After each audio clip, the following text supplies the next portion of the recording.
Para colmo, de golpe surgieron un montón de libros tratando de explicar el libro del Apocalipsis, con aplicaciones un tanto fantasiosas.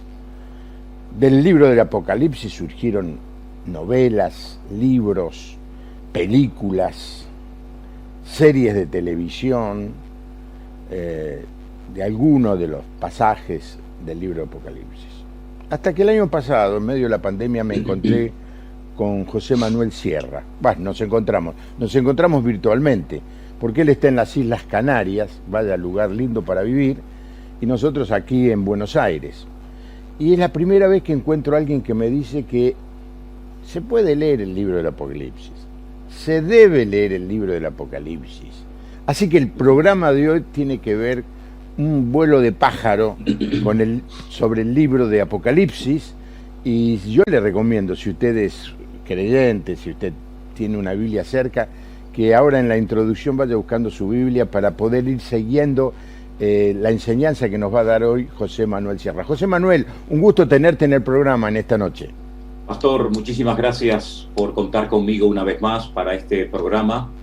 Usted ha elegido un tema que a mí me apasiona. Llevo muchísimos años estudiando el famoso libro del Apocalipsis y la verdad que me siento honrado el que usted cuente conmigo para hablar un poco sobre este extraordinario libro, que es un regalo maravilloso que el Señor le ha dado a su pueblo, a su iglesia, para que estemos preparados y sepamos cómo actuar en estos últimos tiempos, en los que ya, sin duda, estamos todos metidos. Así que muchísimas gracias, que el Señor lo bendiga grandemente, y aquí estoy a su entera disposición, Pastor.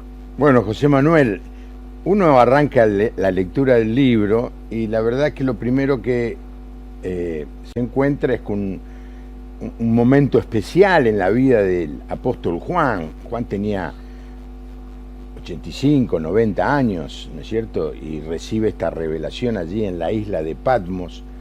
Del primer capítulo, ¿qué cosa podemos mencionar? Bueno, el primer capítulo del libro de Apocalipsis, digamos que es una introducción a lo que va a ser el libro, pero hay algo muy importante en ese primer capítulo, y es la aparición que el Señor Jesucristo hace para que Juan esté preparado para recibir una serie de visiones, de revelaciones que van a impactar su vida y por consiguiente también a todo el cristianismo, a toda la iglesia. Nunca lo había visto con semejante esplendor, con semejante gloria. Prueba de ello es que el hombre que lo conoció perfectamente al Señor, aquel que estuvo recostado sobre su pecho en aquella noche fatídica en la que el Señor Jesucristo fue, digamos, traicionado por uno de sus discípulos, por Judas Iscariote, pues él, cuando lo ve, cae como muerto, rendido a sus pies. Pero las palabras de aliento, de ánimo y de consuelo que el Señor Jesucristo le da a Juan son tremendas.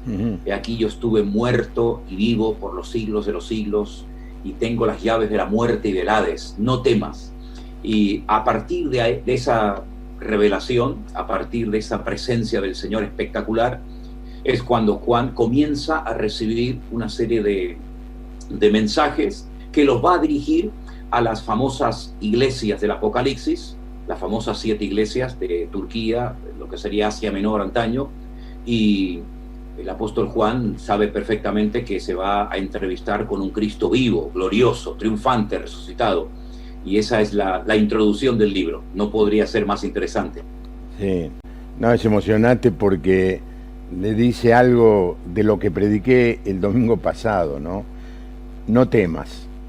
Amén. En general, los hombres tenemos la tendencia a tener miedo. El Señor, con una voz amorosa, le dice: no temas, pero le va a mostrar algo extraordinario. Bueno, mencionaste el capítulo 2 y el capítulo 3, están las 7 cartas a estas 7 iglesias, no fundadas por Juan, pero pastoreadas a esta altura por Juan. Él estaba mayormente en Éfeso, y sus discípulos pastoreando estas otras 6 iglesias. Y luego llegamos al capítulo 4 y el 5, que digamos son los más conocidos, los que más se utilizan inclusive en las reuniones, en los cultos, en los momentos en que queremos exaltar al Señor. Háblanos un poquito de estos dos capítulos. Y el capítulo 4 nos habla acerca de una revelación que él tiene de la gloria de Dios, del cielo, y a continuación se lanza una pregunta, ¿no? ¿Quién va a ser digno de desatar un libro, un pergamino que está, digamos, protegido por 7 sellos que lo han tenido, digamos, oculto durante todo el tiempo, hasta que Juan llega y comienza a relatar lo que está escrito en el interior de ese pergamino, de ese libro, ¿no? El único digno que era capaz de abrirlo, de leerlo y de revelar lo que a continuación le va a mostrar a Juan fue el león de la tribu de Judá, el Cordero de Dios, el que quita el pecado del mundo, nada más y nada menos que nuestro Señor Jesucristo.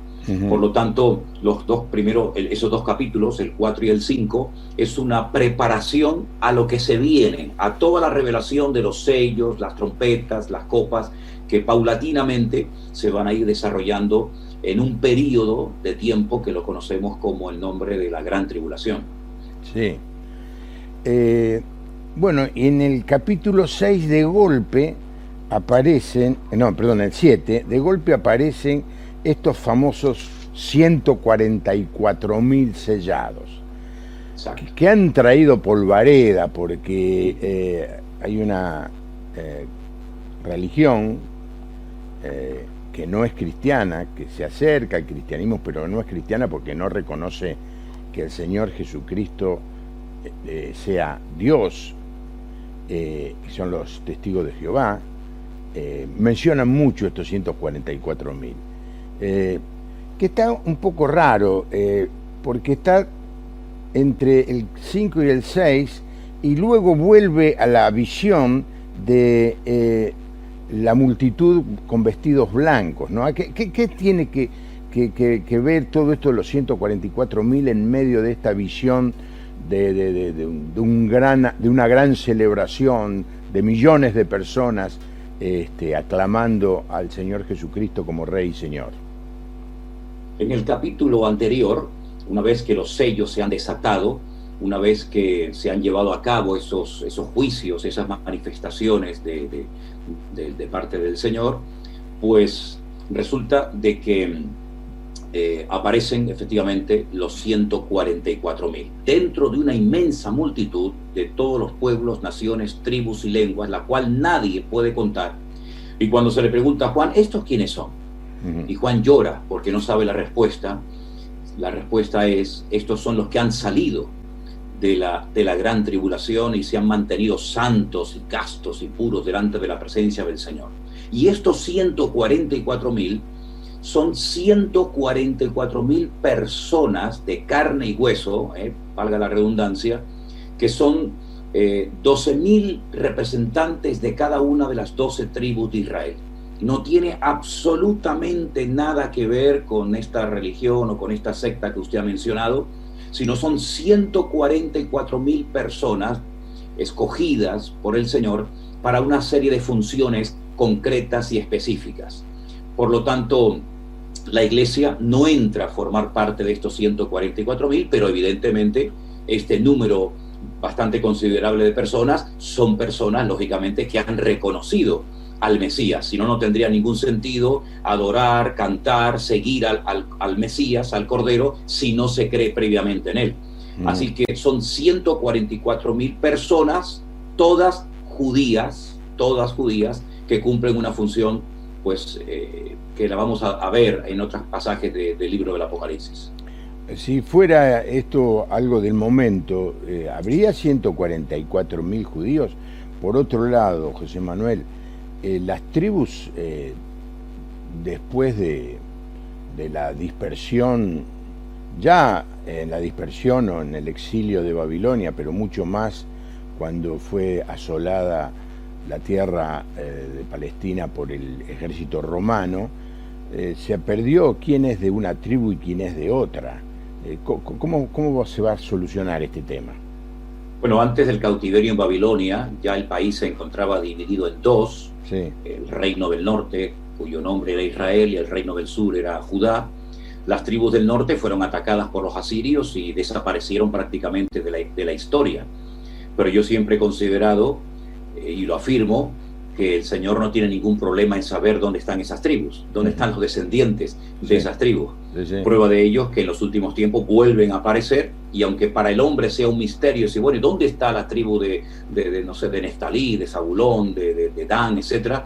El Señor no tiene ningún problema en reconocer y en identificar perfectamente a cada uno de los descendientes de esas tribus. Prueba de ello es que en los últimos tiempos vuelven otra vez a aparecer y forman, digamos, un papel, un rol muy importante en los últimos tiempos, ahí en el libro del Apocalipsis.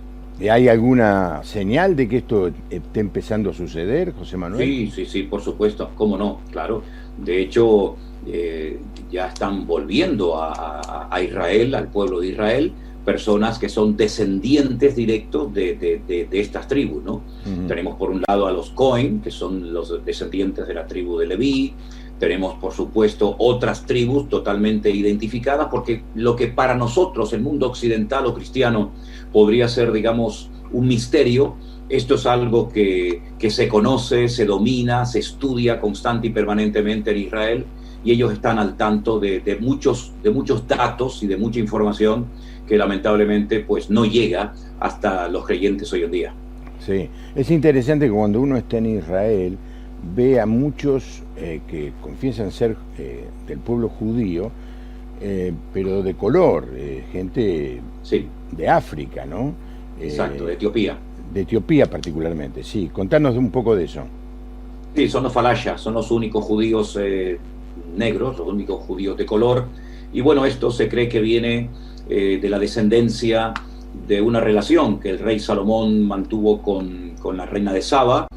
Y bueno, esto efectivamente, hace muchos años se hicieron varias operaciones que consistían en traer a miles y a multitudes de estos descendientes de esta reina de Saba, de Etiopía, con Salomón, y efectivamente son muy amorosos de la tierra de Israel, forman parte del ejército de Israel con mucho orgullo, y son judíos de color, negros, porque se cree que fue la relación que mantuvo Salomón con la reina de Saba, y fundamental vienen del Cuerno de África, ¿no? De Etiopía.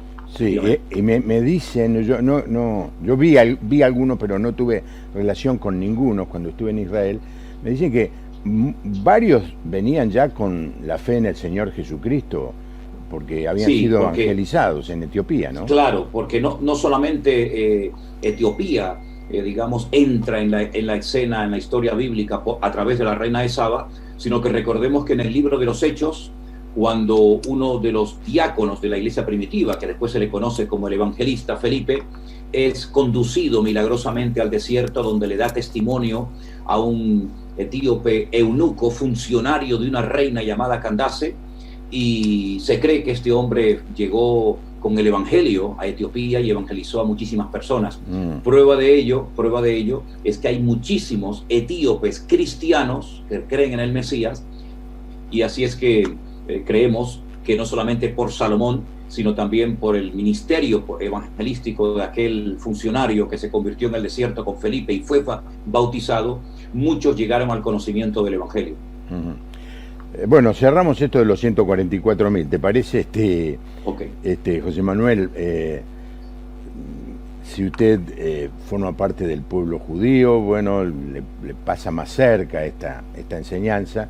Si no somos del pueblo judío, bueno, que yo tampoco sé si soy o no, yo soy descendiente de italianos, pero mis abuelos vinieron de Sicilia, y Sicilia es una isla, estuvo dominada por cuánto pueblo, cuánto reino, cuánto emperador hubo en el transcurso de la historia, así que uno nunca sabe. Yo me encuentro con personas que por el apellido, por alguna razón, dice, mira, quizá yo en algún momento mis familiares eran judíos, no sabemos. Ahora vamos al otro capítulo, al capítulo 8, y ahí empieza el tema de los sellos. ¿Qué es esto de los sellos? Bueno, en aquellos tiempos no existían los libros tal y como los conocemos nosotros hoy en día. Eran pergaminos, ¿verdad?, que se sellaban, se lacraban para que nadie pudiera leer su contenido. Y entonces hay como una especie de visión celestial donde se ve uno de estos pergaminos que ha sido sellado previamente con 7 sellos, ¿verdad? Y cada vez que se abre, cada vez que se desata o se rompe uno de estos sellos, ocurre algo en la tierra. Es una forma, digamos, metafórica de explicar lo que va a ir sucediendo, lo que se va a ir desarrollando con el paso del tiempo. Llegamos al 7º sello, que es el que da comienzo a otro periodo de 7, en este caso 7 toques de trompeta o de shofar, ese cuerno de carnero que se toca en ciertos momentos del año en Israel. Y entonces ya entramos en otros 7 juicios, 7 manifestaciones de la ira de Dios que darán finalmente con las 7 trompetas. Todo en el Apocalipsis gira en torno a una serie de números. El 7 es muy importante, hay 7 iglesias, hay 7 sellos, 7 trompetas, 7 copas. La tribulación dura 7 años, etc. Por lo tanto, es un número muy repetitivo a lo largo del libro. Los sellos son 7. Cuando termina el último, comienzan las 7 toques de trompeta. Y a la 7ª trompeta, según 1 Corintios capítulo 15, ocurre algo muy interesante que muchas veces se lee, pero que no se profundiza en lo que realmente el apóstol Pablo quiso decir ahí. Sí, José Manuel, el 7 es un símbolo de la perfección, ¿no es cierto? Exacto. Por ejemplo, sí. En algún momento se dice que tenía 7 ojos. Yo no creo que esa figura tuviera 7 ojos, sino que tenía, así yo lo entendí, una visión perfecta, ¿no? Entonces, cuando hablamos de los 7 sellos, estamos hablando de un sello perfecto o de 7 cosas diferentes una de otra. Cada sello tiene su propia característica. Esos sellos se empiezan describiendo a unos caballos que van cambiando de color, ¿verdad? Es como una forma indirecta de hablar de quien lo monta, y entonces cuando esos caballos van cambiando de color, esto no es literal, es simplemente una forma simbólica o metafórica de hablar, van ocurriendo una serie de acontecimientos. Cada uno de estos sellos son independientes el uno del otro, pero al mismo tiempo forman un todo. Y hay que leer los 7 para saber realmente qué es lo que va a suceder, porque si extraemos uno solo y no explicamos, y no leemos el contexto, pues podemos sacar conclusiones totalmente equivocadas, como muchas veces ha sucedido. Sí, hay mucho temor, ya lo hablamos antes y creo que en la introducción lo dije, hay mucho temor porque se malinterpretan muchas metáforas o muchas figuras de este libro, ¿no? ¿Y las trompetas, qué significan las trompetas? Las 7 trompetas son 7 juicios. Cada vez que se toca una trompeta, ¿verdad?, ocurre algo en la tierra. Es decir, hay una repercusión en la tierra de lo que ocurre en el mundo espiritual. Nosotros los cristianos creemos que hay un mundo espiritual que no se ve, salvo excepciones que el Señor lo permite ver y contemplar. Y entonces todo lo que ocurre en el cielo, cada vez que se toca una de estas trompetas, acontecen cosas tremendas en el planeta Tierra. Porque, dicho sea de paso, toda la humanidad en los últimos tiempos, de una manera u otra, en unos lugares más, tal vez en otros lugares menos, va a ser afectada. ¿Sí? No habrá una nación sobre la faz de la tierra que quede impune, que quede, digamos, fuera de lo que Dios va a hacer en los últimos tiempos. Evidentemente, la geografía bíblica es muy reducida en comparación con lo que es hoy en día el mundo, pero todas las naciones de la tierra, todos los continentes, todos los imperios, entre comillas, van a ser sacudidos y van a saber que estamos viviendo tiempos difíciles, tiempos peligrosos, y que la venida de Cristo se aproxima a pasos agigantados. Porque este es el objetivo del Apocalipsis. Es ir preparando, sacudiendo a las naciones de la tierra, sobre todo al pueblo de Israel, para que finalmente reconozca que el Mesías viene y que viene a reinar y a revelarse y a poner sus pies sobre la tierra. Y, en fin, todos conocemos ya el resto de la historia, ¿verdad? En la quinta trompeta es cuando se dice que va a venir algo así como un meteorito o una estrella del cielo. Sí, exactamente. Habrá meteoritos ya hace mucho tiempo, ya la NASA y otros científicos vienen hablando acerca de la posibilidad de que caigan sobre la Tierra inmensos, enormes meteoritos. Ya han ocurrido a lo largo de la historia, hay registros históricos y hay lugares en el mundo donde se ve el impacto que estos meteoritos han producido. Y la Biblia está hablando muy claramente, nos revela de que las potencias serán conmovidas y enormes meteoritos impactarán en la Tierra. Y esto no es ciencia ficción, esto es lo que algunos presentan como ciencia ficción o como un argumento de alguna película, pero esto va a ser un hecho real. Si en los últimos tiempos cielo, mar y tierra van a ser sacudidos de alguna manera tremenda y los hombres se van a dar cuenta de ello. Sí. Y lo otro, en la otra trompeta se menciona un ejército como de 200 millones de personas allí en la zona de lo que hoy es Irak o Irán, ¿no? Bueno, esa zona allí del oriente, sí. ¿no? Sí, bueno, realmente por aquella zona fue donde empezó todo en lo que conocemos como la Mesopotamia, los ríos Tigris y Éufrates, ¿verdad? Pues allí estaba lo que hoy en día conocemos como Irak, que antaño era Babilonia, Persia, que hoy en día es Irán, todo lo que es el Oriente Medio. Claro, cuando Juan recibe esta cifra, la revelación de este ejército tremendamente numeroso, seguramente habrá quedado muy sorprendido porque en ese momento no había esa población a nivel mundial. Sin embargo, nosotros sabemos hoy en día que, por ejemplo, la nación de China ya cuenta con ese número de soldados preparados para intervenir militarmente en cualquier momento, ¿no? Por lo tanto, lo que para Juan era una sorpresa y un motivo de asombro, para nosotros es lo más normal hoy en día, porque sabemos que hay muchísimos más millones de habitantes en el mundo, ya estamos sobrepasando la cifra de 7.000 millones, por lo tanto el Apocalipsis está mucho más cerca de nosotros de lo que nos podamos imaginar. Claro, en esa época, no sé si tenés esta cifra en mente, pero el mundo conocido, cuánto del Imperio Romano, lo que ellos conocían, los pueblos bárbaros del norte, la gente de la India, porque Alejandro Magno había llegado hasta la India.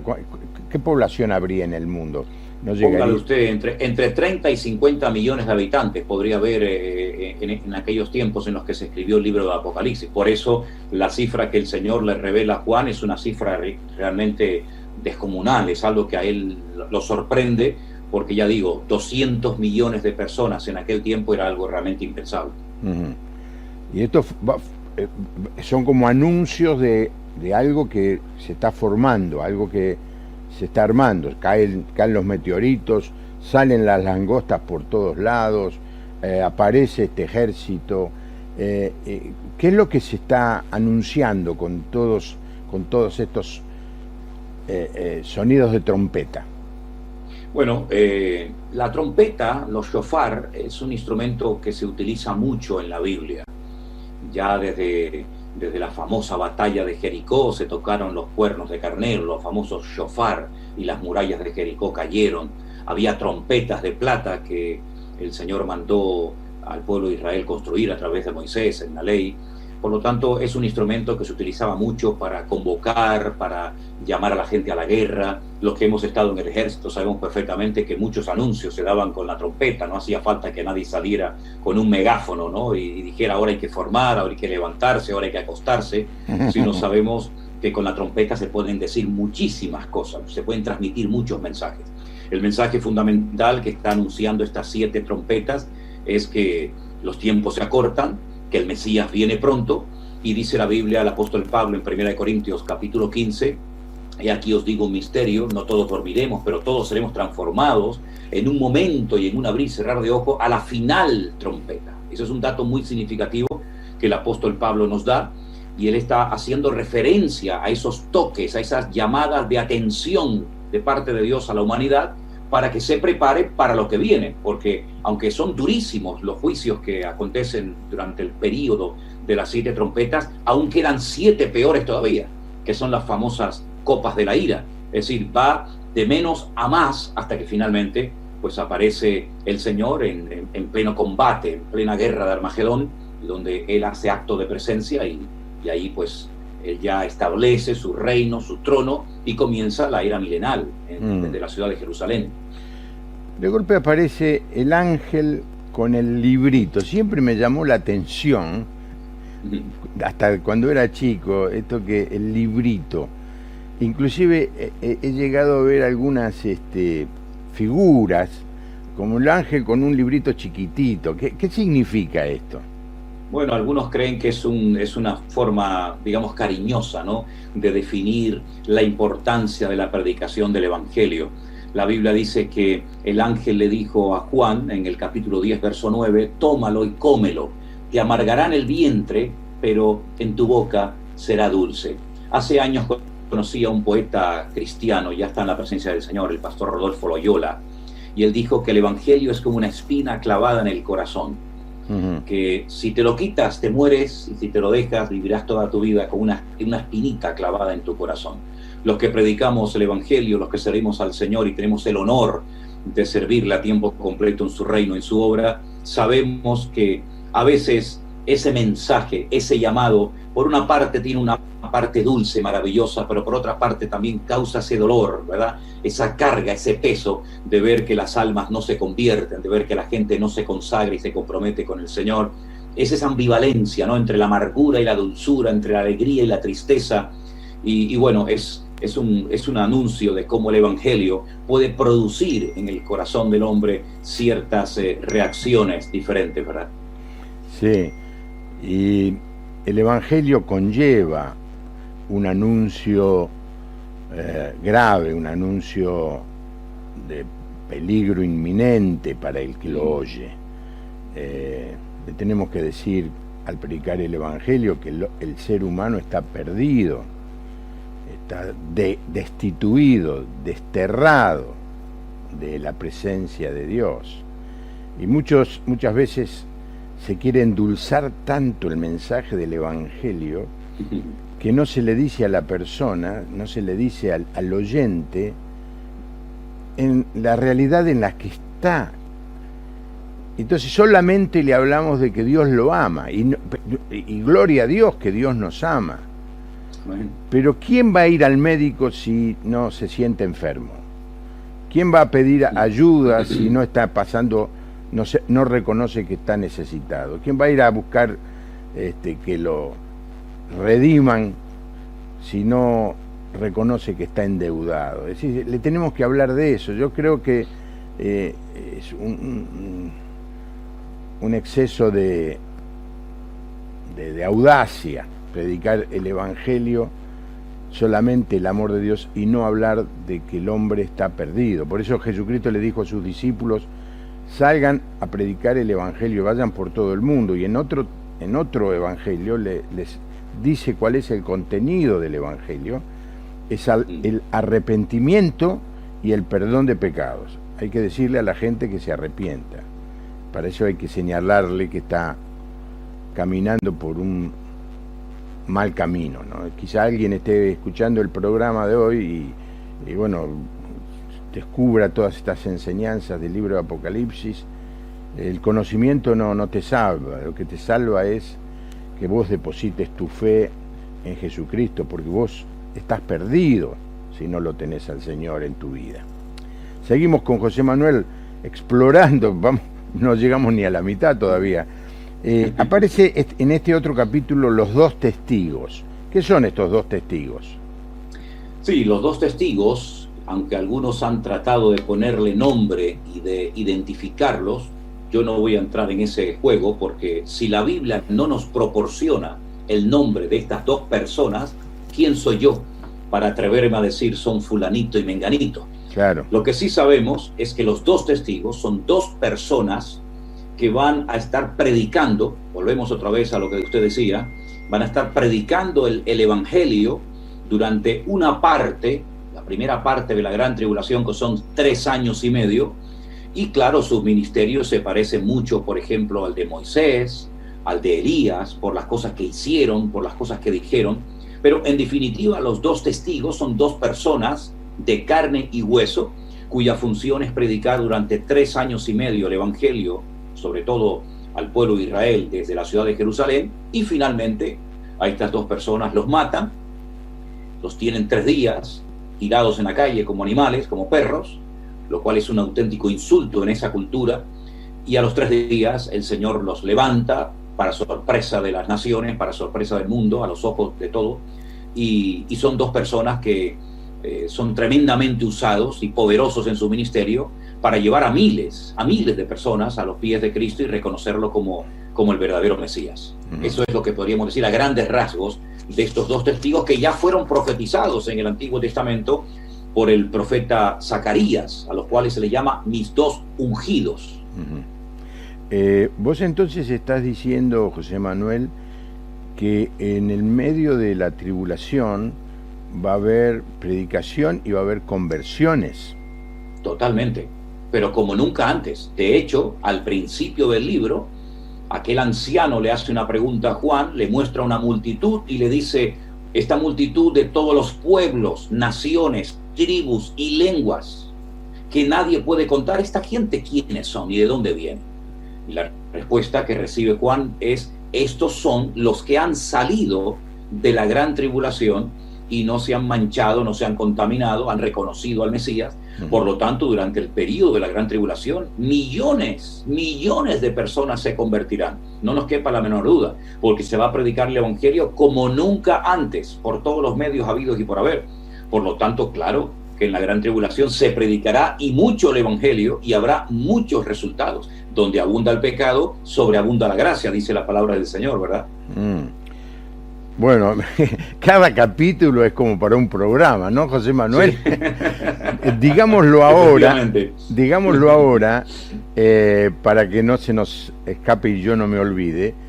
José Manuel, nuestro invitado, José Manuel Sierra, de las islas allí en medio del Atlántico, Tenerife, la ciudad donde estás vos, José Manuel, ¿cuál es?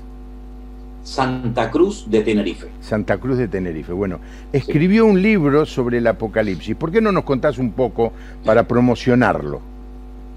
Bueno, hermano, yo le doy gracias al Señor porque son herramientas que se utilizan para llevar al pueblo de Dios a un sano conocimiento de las Sagradas Escrituras y al mismo tiempo para ayudar a tantos inconversos que se preocupan por lo que va a acontecer en los últimos tiempos. El Señor me permitió el año pasado, en 2020, publicar mi primer libro que se llama Escatología, que se puede comprar por internet en la plataforma de Amazon, y es un libro que de una forma sencilla y clara, con un lenguaje que cualquiera puede entender, intento explicar las cosas que tienen que ver con los últimos tiempos, como el falso profeta, el anticristo, los 2 testigos, la tribulación, todo esto. Y aparte de todo eso, hay una serie de lecciones, una serie de clases que están grabadas en nuestro canal de YouTube, Centro Evangélico Vida Nueva, que refuerzan la enseñanza que se da en ese libro. Y curiosamente, en pleno confinamiento, cuando todo el mundo se hacía muchas preguntas acerca de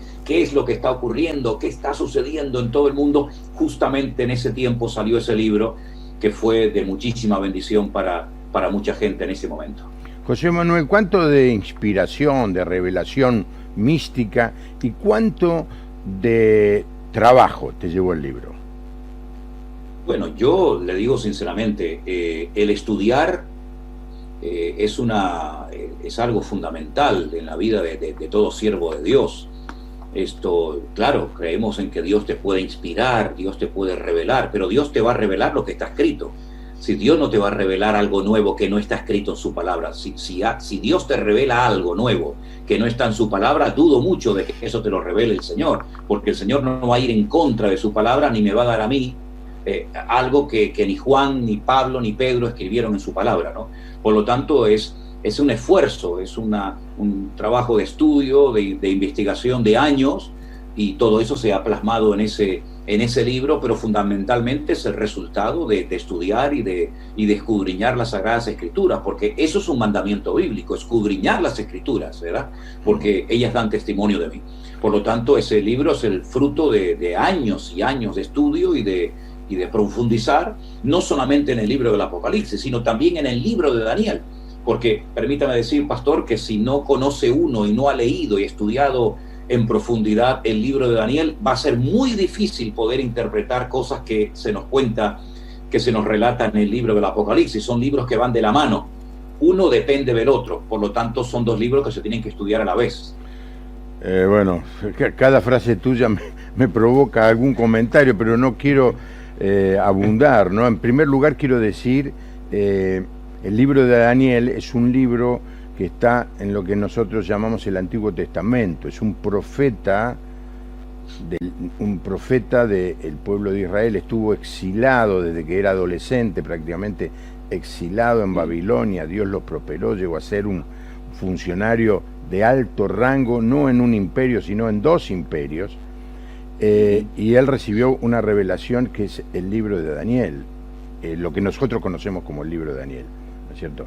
Así que no está cerca del Apocalipsis, fue escrito, ¿cuántos? 600, 700 años antes de que el Señor Jesús naciera, y el libro de Apocalipsis fue escrito 60 años después de que el Señor Jesús dejara la tierra, ¿no?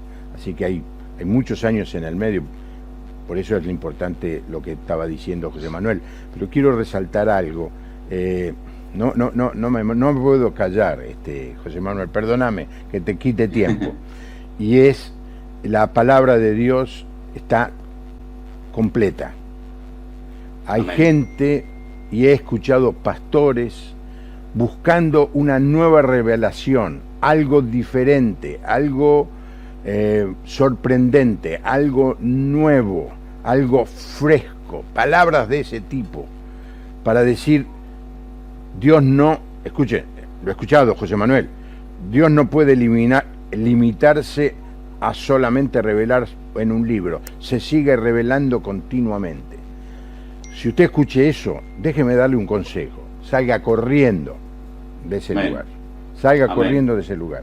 Dice, sea anatema cualquiera que agregue, no un capítulo, un signo de puntuación a lo que Dios Exacto. ya nos dio. ¿No es cierto? ¿Vos coincidís conmigo, José Manuel? Totalmente, pastor, totalmente.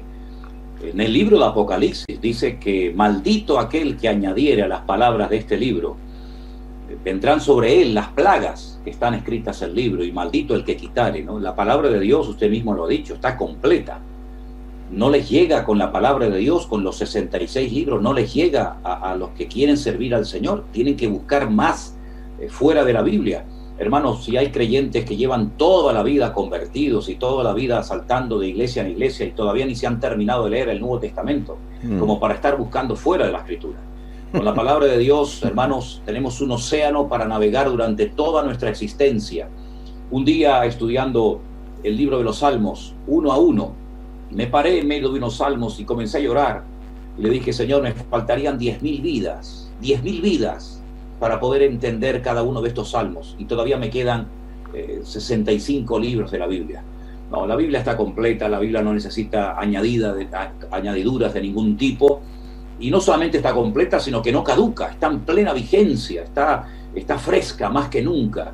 Solamente es cuestión de sumergirse en ella y de descubrir las verdades que están escritas hace miles de años. Dios en su palabra nos ha dejado toda la información que necesitamos para servirle, para adorarle, para honrarle, y salir fuera del marco de los parámetros de la Biblia es un peligro. Y como usted bien ha dicho, si yo estuviera en una congregación como oveja, como miembro, donde se van a enseñar nuevas revelaciones extrabíblicas, saldría corriendo inmediatamente, porque eso es lo más antibíblico que nos podamos imaginar. Bueno, sigue el otro capítulo y aparece la mujer y el dragón. No sé si da para terminar el programa, porque nos quedan unos 10 minutos. Hermano, este capítulo es apasionante. Este capítulo es un capítulo muy, muy interesante, que algunos teólogos se preguntan qué pinta, qué hace este capítulo en medio de este libro, porque parece como que no encaja, ¿no? Pero encaja a la perfección. Podríamos estar hablando horas, créame, pastor, horas sobre este capítulo. Mire, el dragón es un título, es un nombre, un adjetivo que recibe Satanás. Satanás recibe muchísimos nombres en la Biblia. Padre de mentira, diablo, Satanás, engañador, calumniador. Uno de ellos es del dragón, serpiente antigua, etcétera, etcétera. Así que ya lo tenemos identificado. Pero la mujer, ¿de quién se trata? Se trata de una mujer que está encinta, a punto de dar a luz un niño, que va a regir a las naciones con vara de hierro. Bueno, que va a recibir toda la gloria, la honra, el reconocimiento y la admiración. Ya tenemos identificado al niño, no puede ser otro más que el Señor Jesucristo, el Mesías. El problema es la mujer. Algunos dicen María. No puede ser la Virgen María por una sencilla razón, porque dice que el dragón, viendo que no podía impedir el nacimiento del niño, del Señor Jesucristo, se fue a hacer guerra contra el resto de la descendencia de ella. Nosotros sabemos por los datos bíblicos que tenemos que María, cuando dio a luz al Señor Jesucristo, no tenía otros hijos. Por lo tanto, no podía el diablo ir a hacer guerra contra el resto de sus hijos. Por lo tanto, aquí hay una representación clara y directa del pueblo de Israel que quedó preñado, quedó embarazado de una promesa de redención. Esa promesa se le dio a Eva en el jardín del Edén en Génesis capítulo 3, verso 15, ¿verdad? Donde ella tendría un descendiente que sería herido en el calcañar y a su vez este heriría en la cabeza al diablo. Por lo tanto, identificamos a la mujer como el pueblo de Israel, que porta la simiente de los judíos viene la salvación. Le dijo el Señor Jesucristo a la mujer samaritana, Juan capítulo 4, el niño es el Señor Jesucristo, el dragón es Satanás, y nos habla acerca de cómo va a ser perseguido y al mismo tiempo protegido de una manera sobrenatural el pueblo de Israel en los últimos 3 años de la segunda parte de la gran tribulación. A grandes rasgos le he tratado de resumir este capítulo, aunque hay muchos detalles que no he entrado en ellos, ¿no? Claro, bueno, el arcángel Miguel pelea contra el dragón, lo vence. Exacto. Y es expulsado, ¿no? Sí. Parecería ser como que la historia ahí termina. En el capítulo 12, el dragón y sus seguidores es expulsado, pero no, estamos apenas en la mitad del libro. Te propongo dejarlo en este momento. Perfecto. José Manuel. Perfecto. Y sí, lo que quisiera ocupar en los próximos minutos, en animar a la gente a el estudio de la palabra y la lectura, darle algunas señales, algunos elementos, algunas herramientas para poder leer la palabra de Dios y entenderla. Porque mucha gente, aún creyente, como vos decís, estuvieron en las iglesias, escuchan los sermones y entonces piensan esto. Bueno, cualquier cosa le pregunto al pastor. Es fácil eso. Si él no lo enseña, significa que no tiene mucha importancia. Así que muchos están limitados.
O autolimitados y no saben que lo que se pierden, que es el estudiar la palabra de Dios para poder recibir mensaje del mismo Dios a través de su palabra. Pero claro, se encuentran con que a veces es difícil, ¿no? O no entienden o no tienen la práctica. ¿Qué herramientas les darías? Pastor, en estos tiempos en los que la iglesia está siendo atacada y probada de una manera tremenda, ¿verdad? Todos lo estamos viviendo en carne propia.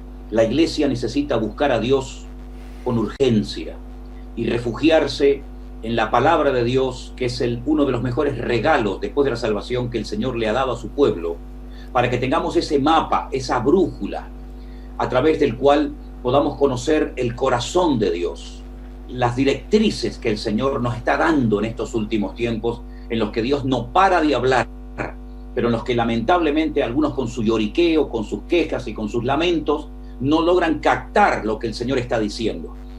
El Señor en su palabra dijo, volveré otra vez. Es una de las promesas más maravillosas que el Señor Jesucristo le ha dado a su pueblo. Volveré otra vez y todo ojo me verá y toda rodilla se doblará y toda lengua confesará que yo soy el Señor, para gloria de mi Padre. Por lo tanto, animo a todos los cristianos y no cristianos a que comiencen, no digo solamente a leer, sino a estudiar la palabra de Dios, que es un libro matemáticamente perfecto, que contiene la mente, contiene el corazón de Dios, y a través de la lectura de este precioso libro que no ha caducado, libro que es único en su género, que está vivo, que es eficaz, que es como una espada que penetra y corta la ignorancia, las tinieblas y la oscuridad, a través de ese libro podemos saber lo que está a punto de suceder. Y lo más grandioso es que Cristo viene pronto. Esta es una gran verdad que tenemos que predicar a los cuatro vientos. Amada iglesia, Cristo viene pronto, nuestro amado Salvador, aquel que murió en la cruz y resucitó al tercer día, viene pronto. Prepárate, vela, ora, no pierdas el tiempo. No te dejes distraer, ni seducir, ni envenenar por falsas doctrinas, por juguetes que el diablo viene a poner delante de tu vida. Conságrate al Señor, lee su palabra. Ella es el pan que alimentará tu alma. Ella es el espejo en el que podrás ver tu condición espiritual. Ella es ese martillo que va a romper toda ligadura y atadura satánica en tu vida.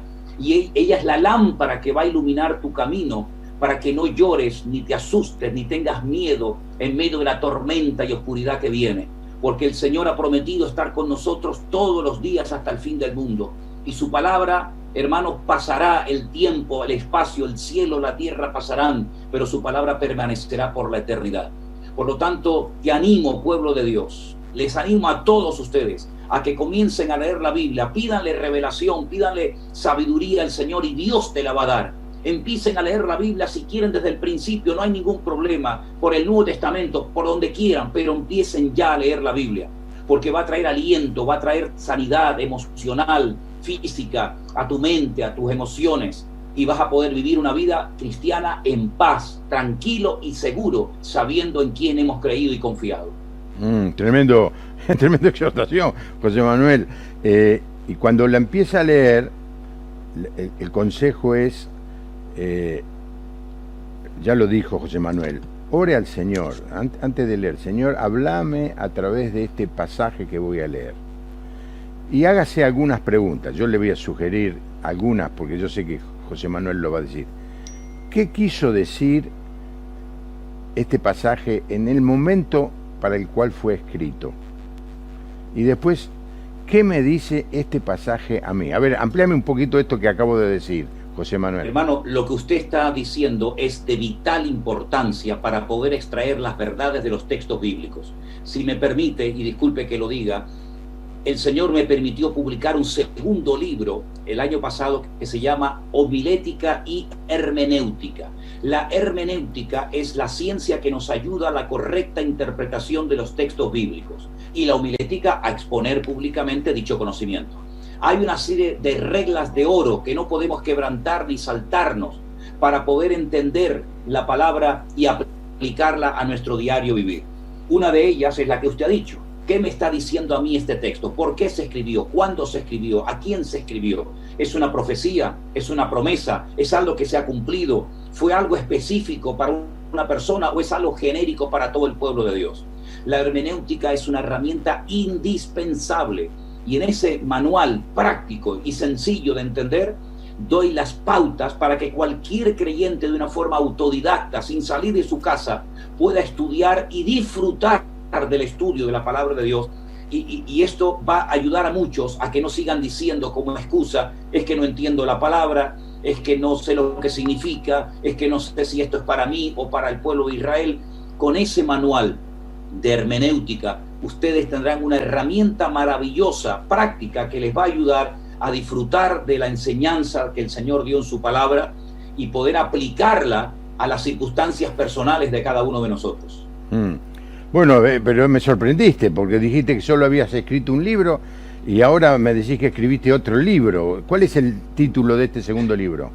Bueno, el primer libro se llamó Escatología, del cual ya hemos hablado. El segundo libro se publicó al poquito tiempo, es de Hermenéutica y Homilética. El tercer libro que publiqué es de demonología. Explico y desarrollo todo el mundo espiritual, la realidad del mundo espiritual, la influencia que ejerce el mundo espiritual en nuestro mundo natural. El cuarto libro es mi devocional diario, que es un devocional que nos ayuda todos los días a desarrollar una disciplina y empezar el día con el Señor.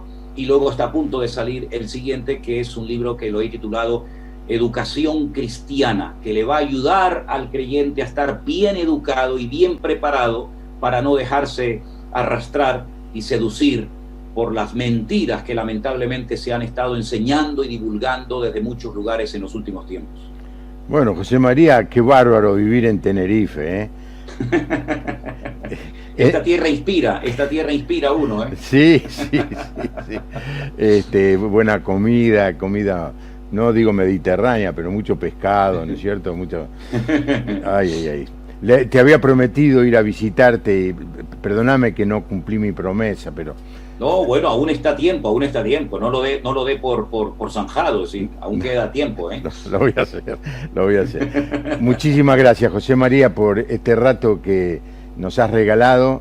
Estoy seguro que ha significado de mucha enseñanza, ha motivado a otros a leer, y claro, te tengo que invitar o pedir que, bueno, digamos dentro de un par de meses podamos hacer otro programa con los próximos capítulos, ¿no? Que son tremendamente interesantes. Llegamos hasta el capítulo 12, así que nos quedan casi 10 capítulos para charlar. Nos da para otro programa, ¿no? Así es.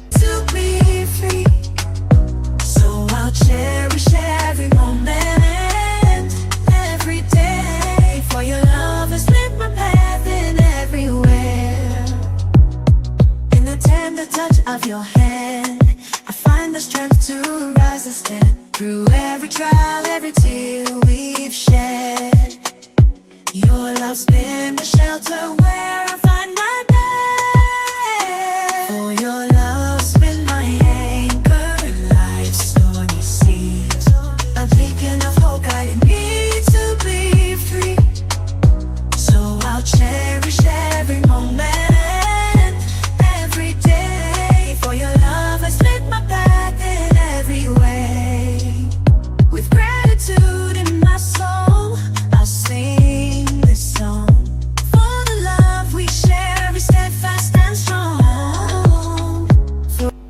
Así que va a ser un gusto. ¿Te parece bien la propuesta, José Manuel? Pastor, encantado de la vida. Usted me tiene aquí siempre a su servicio, a su disposición, y efectivamente se nos ha quedado la mitad del libro por dar una explicación, así que cuando usted quiera, aquí me tendrá, y que el Señor le bendiga, le siga utilizando. Creo que usted, igual que yo, este año cumplimos 40 años de servicio en la obra del Señor. Mirá. Y que el Señor nos dé otros 40 años más para poder servirle en su obra. Bueno, ¿por qué no? A Moisés el Señor lo llamó cuando tenía 80 años. Amén. Así que capaz que el Señor dentro de 5 años me dice, bueno, tengo un gran trabajo para vos, no sé. Estamos a disposición del Señor. Amén. Privilegio. Gracias, pastor. Gracias. Te quería hacer una pregunta antes de empezar el programa. De los otros programas, ¿tuviste alguna respuesta allí en Tenerife? ¿Alguien que te dijo que nos vio charlando?